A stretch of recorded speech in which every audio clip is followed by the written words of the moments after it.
Hello, everyone. Uh, I'm Education Conference 2.0 award winner Manar Habashy. And don't look me on LinkedIn yet. I'm still living in the Facebook era. So I work for Ahlan Company that I represent today.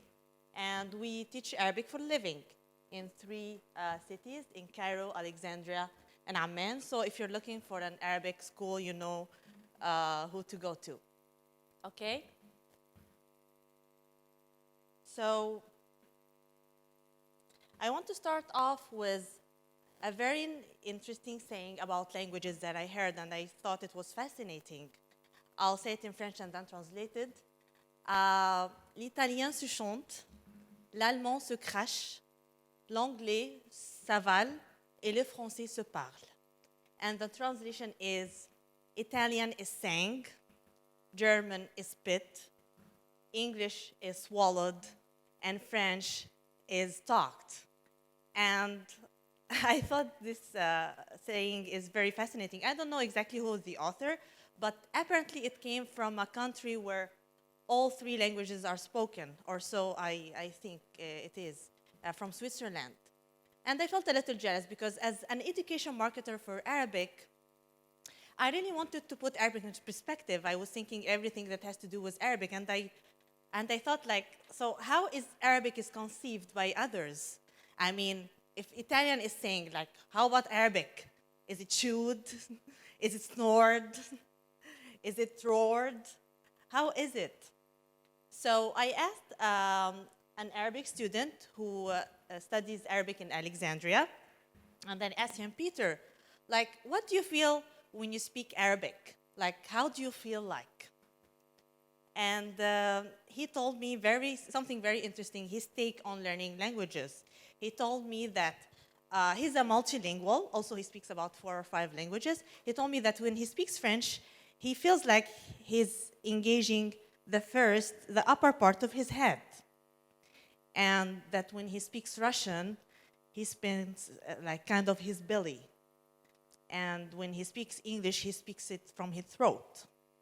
And when it comes to Arabic, he feels like all his body is engaged, especially, and words are coming from everywhere, especially from the heart. That was very moving, and I needed all the idea I can get to make Arabic, to market Arabic, and to make it more relevant, more interesting. And I'm happy because Peter found something emotional to bound him with the Arabic language. And it facilitated his learning so much that I'm proud to say that Peter, in 4 years, he actually wrote a book in Arabic. He's a published writer in Arabic after 4 years of learning and devoting his time to learn the language that is deemed like difficult, that some people say, or very, very challenging to learn. And this is called learning from the heart. And let me also talk to you about teaching from the heart. And I want to tell you a story about how I learned how to drive, which is basically also has to do with learning anything, any skill in the world. I remember when I was very, very afraid of driving. And my mom was pushing me because she was tired of driving me around everywhere. I was 23. I felt like I was lethal and very, very dangerous to the public. Like, I shouldn't be driving a car. And my friend recommended me a very good driving instructor. And I remember that I spent more time talking than driving. And he was teaching in such an inspirational way that made me want to really drive right away. I remember that he was talking all the time about the mechanics of the car, and he was using his hands all the time as gears, like what it means, like if this sound comes from the engine, what does happen in the car mechanics when I steer the wheel, and I was fascinated. I felt like I got into the car and I really had an emotional bond with it. And I don't think like language is different, especially when it comes to Arabic, because I think that Arabic is one of the languages that are less researched because because I want to think that Arabic has mechanics in it that will make it easier to learn, like an architecture, like the architecture of the language. And I'm not exaggerating by saying the architecture of the Arabic language, because there are research that suggests that Arabic actually is very related to mathematics, but it's really, really less on the internet. We have all kind of research of the Arabic language itself, but how to learn it or what is the mechanics of the language is really, really less on the internet. Okay, so let me give you some facts about the Arabic language. It's the official language of 20 and some countries. It is also the 6th most spoken language in the world, spoken by over 400 million native speakers. It's one of the 6 official languages of the United Nations from 1974, since 1974, and it's the language of the Holy Quran. And in the 90s, actually, Arabic was very, actually, I could say that it was treated like a dead language, like Latin. And this came from the mouth of a Spanish student who said that she has been learning Arabic in the 90s, but she was like, everyone was saying, why are you learning Arabic? It's like, it was deemed like a dead language. It's like something like Latin or something. But there are many factors that contributed in the increase of numbers of Arabic learners in the world, like 9/11, and everything changed starting from this, because it's the American government gave a lot of effort in teaching Arabic and promoting Arabic lessons around the United States. Also, the Arab Spring contributed in raising more awareness about the Arab world. Also, the globalization. I mean, like hundreds of foreigners are flooding in, like in a country like the United Emirates every day, and they need to learn the language. So the globalization and the economic growth of the Arab world has contributed into raising awareness about Arabic and how it should be learned, because there are many, many people that you can connect with who speak this language. Yeah, but how many really, the numbers are soaring and more people are learning Arabic, but how many are really continuing to learn it? I mean, it is really challenging to learn, and some people say it's a lifelong project, but one of the reasons is that the American Foreign Service Institution has categorized Arabic of one of the 4 hardest language to learn. Like, it's level 4 it's the hardest as a hard language among Chinese, Japanese, and Korean. And more research suggests that why Arabic is such a challenging language for people, especially people who speak English, like the Europeans learners. It's because it's basically read from right to left, and it has cursive letters that come together, and which makes it really hard. And what makes it more difficult is that these letters change shape when they shift their position in the world. And it also has similar letters. Like, let's take a look. Do you know how many Arabic letters there are? Don't count, don't cheat. How many Arabic letters? Do you know how many Arabic letters there are? No? Anyone who haven't studied Arabic? Take a guess. A little more. How many? 36? You said 36? 26, little more. No, please. 28. The Arabic language has 28 letters, 29 if we count the Hamza. And actually, when you look at them, Arabic letters are not very sophisticated. Here we are.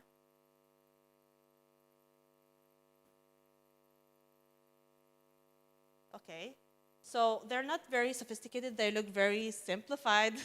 They're not very really innocent there. But when they change position in the word, they become a little more challenging for people to read.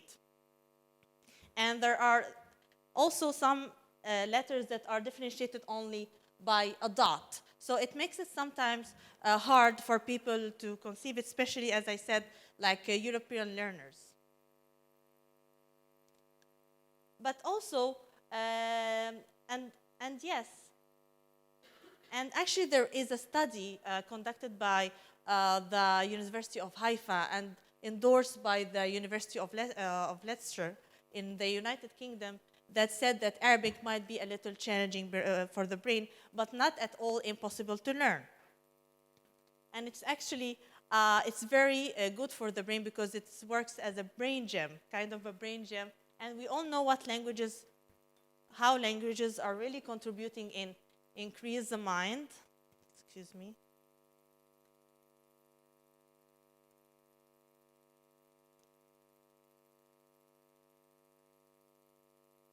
Okay, it's from here, I guess. Yes, I found it. I found the source. And to defeat, and also they are very good to defeat diseases like Alzheimer and dementia. And I'm proud to say that some of our best students are the oldest, like I don't want to say an age, but they're oldest because Arabic is not something that just like if you don't learn it when you are young, that's you're screwed. No, actually, I'm proud to say that the oldest, the people, maybe because they have more time and they have the wisdom to learn such a language, but I'm really proud to say that they are very, very good and they advance very, very well. Like people in their 60s and 70s, they do very good in learning Arabic.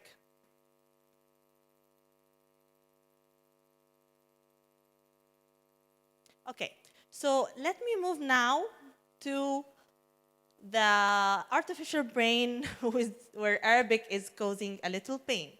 Actually, one of the reasons I'm here is because my company, Ahlan World, wanted to connect it with tech solutions, with tech people who are able to empower Ahlan with an online platform for learning Arabic. And by asking some of the people here, one of the great investors in the EdTech, told me that it's a very challenging task. But why is that? Arabic and AI have been under research for a long time in the last 2 decades because Arabic has been considered as very challenging for the artificial intelligence as it is very challenging for the brain. And the UNESCO,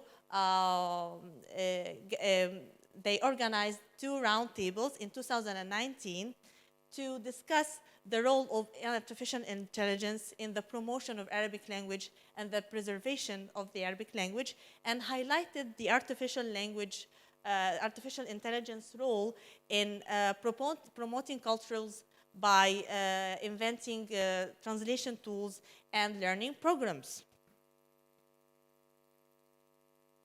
And let me give you a little insight about Arabic language on the internet. It's the fourth most spoken language on the internet, and the digital Arabic content only accounts for 5% after English, Chinese, and Spanish. And although the number is rapidly growing, the quality is always questionable. And let me tell how much important is a language or a culture to be represented on the internet. What is the importance of a certain language to have a language and a content that represents its presence? It's very important because, for example, in the case of Arabic language, people need to learn, and English is not always it's not always a language that is learned by people. For example, in the Arab world, some people don't speak English, but they need to learn new things and new skills. And not every skill taught is available in Arabic, which causes a little more deficiency because people cannot reach some skills. They cannot learn it because it's available in English. In this case, it's really hard for people to learn some skills, and it really hinders the economic growth of some countries. That's why the content is really important to represent a certain country, in this case, the Arabic world, the Arab world. Okay, so as I told you, like the nature of the Arabic language, it might be a little hard for the brain, for the human brain. The artificial intelligence also is finding it a little hard to recognize some Arabic letters, like the nature of Arabic letters. As we said, for example, there is no lower or uppercase letters in Arabic. The letters are joined together. There are no so much vowels as in English. And also there is a lack of technological tools, like the lack of automated processing machines to recognize the Arabic content online. Like find a hard time sometimes finding good content in Arabic, on the opposite, of course, of English, which has a huge content on the internet. And of course, culture awareness. And let me say that the fact of promoting our language and our culture, it's not only the work of a government. It's now, I think it's a personal responsibility. And the Arabic language, when the internet started and some machines were not supported by the Arabic language, it led to something like this. Like, for example, if we find here, the letter Kha on the right is substituted by 5. And the Hamza is, we can write like 2 instead. And Ain in here is switched by 3. I mean, they're not even looking the same direction. And Ta is, we can write 6. And it's really sad to find that some people in the Arab world use this kind of way to write Arabic in order to communicate. So promoting the Arabic world and promoting it, teaching, it has to start first in the Arab world and how we deal ourselves with our language, how Arabs deal with their language.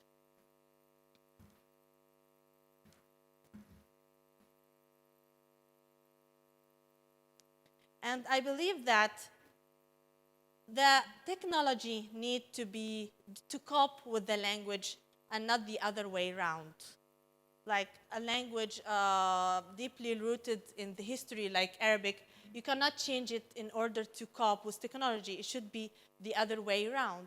That's why there is all this reflects on Arabic learning on the internet, because there is a lack of appropriate software. It's very less to find a good Arabic teaching program on the internet, as I told you. There is a gap between programmers and linguists, and there is not the culture of open source in the Arab world is not very famous. There is, of course, some efforts going on in the Arab world to promote the language and to file a toolkit to engage the artificial intelligence and make it more, to make it reconcile with the Arabic language. But it's really taking a lot of time, but it's working, and there are a lot of efforts and initiatives by Arabic government to encourage the artificial intelligence and to make Arabic more accessible on the internet. And of course, the lack of trained Arabic teachers. Like in the time of Corona, of course, everything switched online. And here the gap was very obvious, that we teach in a very traditional way, which makes like online learning very dull and boring. And so in order to create something online, inviting and interactive, it's a really challenging process.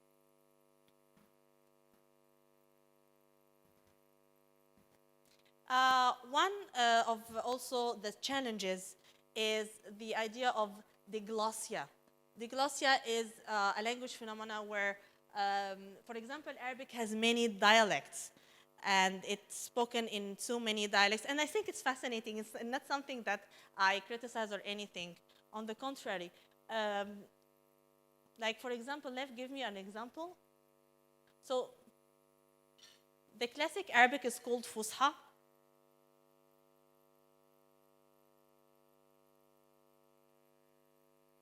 Okay, the classic Arabic is called Fusha, and the colloquial is Arabic that we talk in the streets. Like Egypt has its own dialect, Jordan has its own dialect, Syria, Lebanon, Yemen, Saudi Arabia, you name it. We have many, many dialects. For example, this is just an example of a few names for the spoon among many others. Like it's called ma'la'a in Egypt, maghrafa in Tunis, it's kashik in Libya, it's keddo in Mauritania, it's mil'aga. Like, what do you name it in Jordan? Mil'aqa. So, any other names for the spoon? So, these are just names for the spoons. And I'm talking about this because the foreigner who wants to learn Arabic is often confused. I mean, what should I learn? Should I learn Fusha or Arabic, like that we talk in the streets?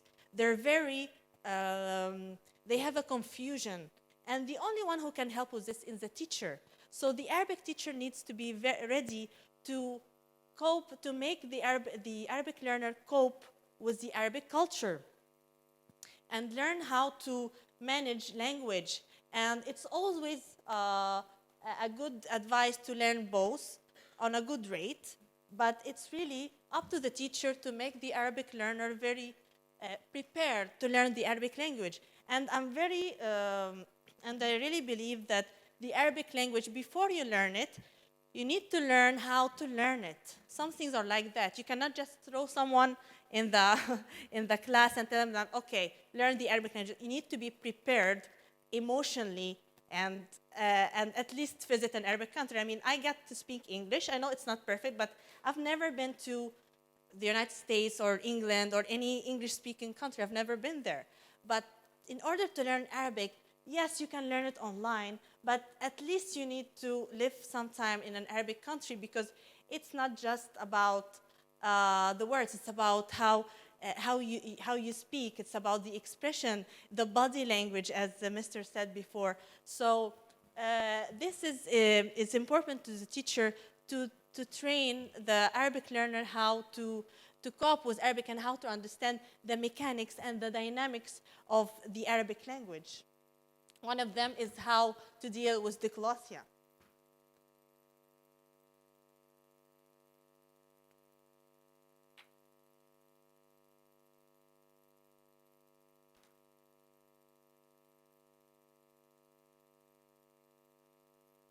So, as I said before, is it time to rethink a language? At the beginning, I said, like, how can I market a language? And I know I had a tough job because I'm not only marketing a language, I'm marketing a whole culture, a whole culture of 20 and some countries talking Arabic. And I was thinking, like, I mean, should it be changed to cope with people, to suit their brains? Of course not. As I said, technology should be adapting to the Arabic language, and we should exert more effort in the Arabic world to promote our language better. And to empower the Arabic learners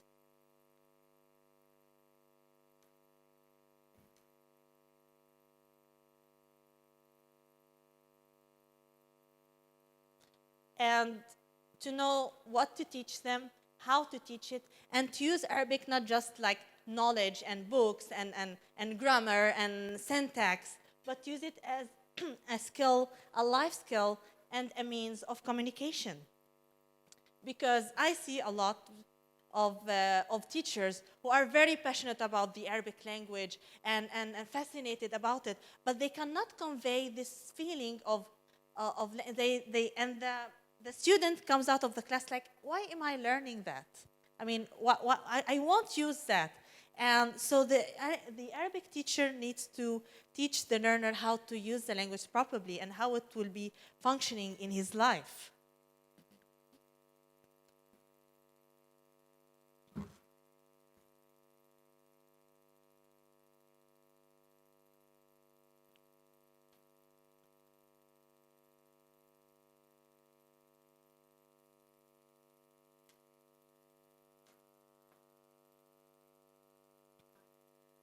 Okay, So, and also want to point out a very important matter that Arabic was the language of science from the 8th to the 11th century because it was a producer of culture, a producer of science and mathematics. Arabic was more relevant in the past, and I believe that we can come back to this kind of era again where we can be producing culture and not just consuming it. I mean, let's take a look at some of the words that in English that are taken from Arabic, like alcohol, which is alcohol, which comes from the Arabic word alcohol. Algebra, it comes from the Arabic word al-jabr. And cotton comes from the Arabic word cotton. Elixir comes from the Arabic word elixir. And chemistry, it comes from the Arabic word al-kimya. And it's all because the Arabs in these centuries were very keen to translate the knowledges from the Latin language. And it became available in Arabic. At once it became available in Arabic, everyone was looking in it. And the Arabic was the language of science and knowledge back then. It was the English of the, of the 9th century. Okay? Before teaching you some Arabic letters. So let's continue this and see how we get, and we get an Arabic letter at the end. So Mary had a little, what? Lamb. Very good. That's an Arabic letter. The letter lamb. Mary had a little lamb. Very good. So here's your first Arabic letter. Mary had a little lamb. Okay. Very good. I haven't you in a long time. What? Seen. Very good. Very good. Are you learning Arabic or something? Very good. Amazing. I haven't seen you in a long time. This is the letter seen.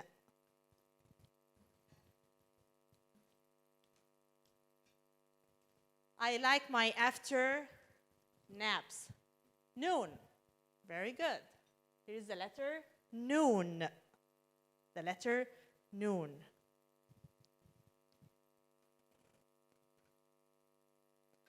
Charlie Sheen. Yeah. The letter Sheen. You see, it's not very hard. You're learning Arabic already. Charlie Sheen. No pain, no. Actually, it's no pain, no gain. No gain. The letter gain. Okay? The letter gain. So I want to tell the same thing about Arabic, no pain, no gain, and learning a language such as an important as Arabic is sure, again, it's such a developing world. And as I told you, if you want to learn Arabic, you know who to go to. Thank you so much. Round of applause, please. Come on, give Manar a good round of applause. It's the morning time. What a great session. That was so informative. Thank you. And this is not just a smiley face, this is the letter ta. So remember that Arabic is always smiling at you, so smile back at it. Thank you. Incredible, incredible. Stay up there. We got a couple questions we can give you in the room. What do we have over here? Moving along. How you doing? Please say your name and where you're from, or at least your company. Hi. Hi. This is one of the fantastic sessions we had. And I have seen a lot of passion in your language. Thank you so much. So I'm working as associate director in Byju's content team especially. When it comes to language, seriously we are facing a lot of problem to prepare the content in variety of languages. Because especially in the country like India, where we have so many languages, it's always a challenging task to prepare the content in native language. I too agree that language is not just a communication medium. It has a lot of science and it has a lot of innovation. And especially I have found literally that it has, a lot of the things which is not shown. So language is actually a package, in my opinion. So how to, because it's a long-standing debate in India, especially, like whether to make the kids to study in their own language or else whether to send the kids to English medium schools, especially. So now the question is how to fill this gap. Yes. Because now it became something like English more than a communicated language. It became like language of knowledge. But I feel that every language has its own knowledge. Now, can you throw some light like how can we build, fill this gap? Okay, thank you very much. I just want to say that I've been to India, incredible country. Yes. Incredible, lots of languages, and it's really something enriching. It's not a way to be confused. It's very enriching to have such, it's a continent really. It's not just a country. Yes, yes. So I believe that we need to look at languages in a different way. I mean, English is everywhere. I mean, we learn English in our sleep. Right. But languages such as Indian or Arabic, they need to be promoted. They need to be more relevant and look to it as another way. I mean, I believe that Arabic is not just a language, it's an art. I mean, it's one of the few languages, if not the only one, that the letters can form an art, which is the Arabic calligraphy. It's beautiful. I think that the languages need to be promoted and upgraded, not to change it, but to make it more, promoted in a more creative way, more artistic way, to make it more relevant to today's younger generation who think English is the only important language. But I think that we need to teach our, let me say, I'm here talking about the Arabic language teaching for foreigners, but let me say that we also face Arabic language problems teaching in our schools to the Arabic learners. So if we cannot figure it out for ourselves, we cannot promote it for others, right? So I think that we need to gather more to make an awareness for people to use their language and to for example, in Arabic, one of the reasons of why online content is not as much is the property. It's called what? The property, the rights. The rights, for example, of the book. We have really, it's really, the laws are not very good. So this is one of the reasons. So I think it's not only a matter of government given initiatives. It's always like can we promote the language to ourselves? How can I make kids like learn Arabic and talk it and learn to and see it in a different and artistic way? I think it's a long way, but I think that it can be done. I think that we need to give more respect to our language and and the education is very important because once people are educated, they can produce knowledge in their own language. So it's a long way, but it's possible. Thank you so much. Incredible. Okay, we're talking language today. We got lots of multi-languages here. And one question this way. if I may. Hi, this is Syed Abbas. I'm the head of admissions for ASTI Academy, a college which gives the education to school students, completed or dropouts, or for all the professionals to make them a certified engineer through the higher international diploma with a practicals way. We give the practicals out of 70% and then 30% on the theory with no examinations, in fact. Nice to meet you. Well, so when it comes to the Arabic, I do write and read Arabic, but it's quite difficult for me to understand and speak. I see the pain, believe me, I see Yeah. it. I feel it. It could be because, I do read and write and speak Urdu, basically. So because Urdu and Arabic is quite similar, just the nukta, and that's a difference. Whereas, how easy for me to learn to speak, in fact, the Arabic, living in Dubai. Because I live in Dubai and Kisais, and how do you suggest me to whom I should be involved to learn more in a better way? Okay, very good. Well, I salute you for learning Arabic, and you can do it. You can do it. It's doable, believe me. And the key way to, as I told you, an emotional bond is very important. It's like, why am I learning it? And talking with the right people, and not be afraid of making mistakes. Like you want to speak it better, right? So you better listen better. You need to listen more, pay attention, and communicate with the people who will be helpful. You need to be surrounded by people who are able to assist you. Like talk Arabic. Don't be afraid to make mistakes. And are you like using a teacher, something like this, or just learning on the run? Basically, whenever the students or professionals comes to me, I have to counsel them. So I do find difficulties while counseling to the local Emiratis and the other Arabic speakers when they come. Of course, everyone speak English, but sometimes if I learn to speak Arabic, it gives more impression, in fact, so that they can enroll with us. Yes. Right? Because the But way you when have we a speak. you have a tutor? Yes, I work for a college. ASTI Academy is a college institution located in Kisses. So we have a different tutors, we have a different faculties here, but we don't have an Arabic one. So of course, we might have a collaboration with you once. Yes, that would be you great. make a visit. That's why I'm here, because as I told you, Arabic is like a means of communication, and it's really, you need to open your mind and heart to it. This is very important. The emotional bond was very important. It's very important why you're learning it, and learn the right things. The things that you're going to use right away. For example, like if someone who's working, like for example, as a doctor, and he came to learn Arabic because he wants to deal with the refugees, we want to assist him with the language that he's going to use. Not teach him geography, not teach him something that has not to do with what he's doing. So always start with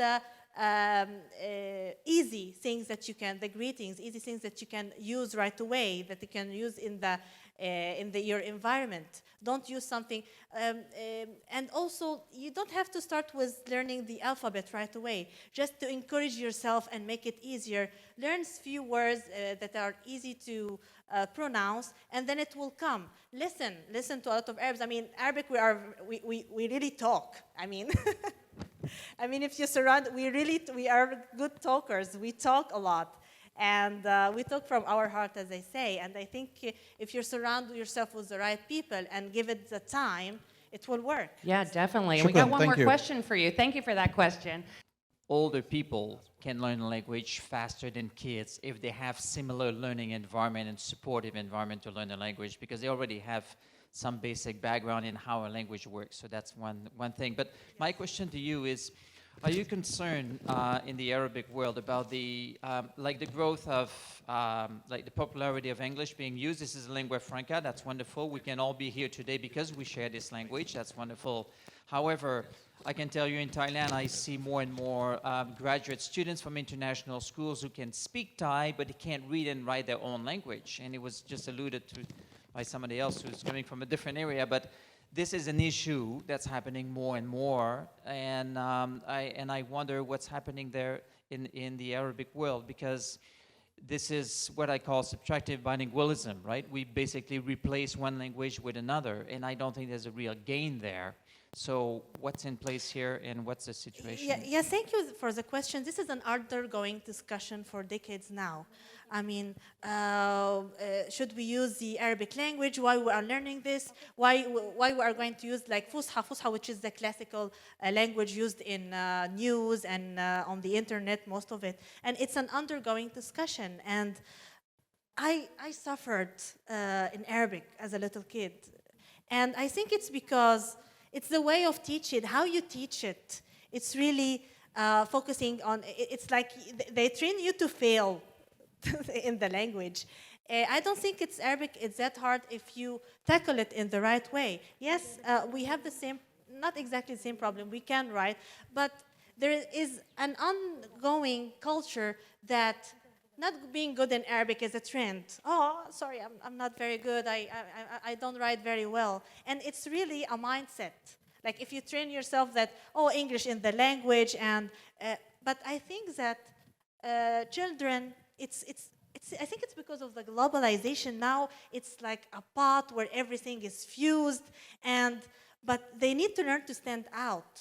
And being an Arabic speaker and talking a language like Arabic is really something to be proud of, right? So I think everyone needs to teach our children to be proud of their language exactly as they are, because it's a part of them exactly as they are proud of their personality or their skills. So it's a mindset that needs to be planted in the minds of children since a very young age, and to tackle the Arabic in a creative way. It's really, there is a gap, there is a lack of creative way to teach a language. It's all about English. And although there are many ways that we can, in English, that we can adapt in Arabic or any language on how to make it sound more interesting. And as you see, you saw the Arabic letters, they are not very, they're not very complicated. They're really Amazing. Yeah, They're it's awesome. really- They're colorful. They're all beautiful. You want to talk about Arabic? Thank Manar's you. your girl. Give her a round of applause. Thanks for the questions. Great presentation. Did you enjoy that? Great. Okay. No problem. Shukran, as they say. That's thank you.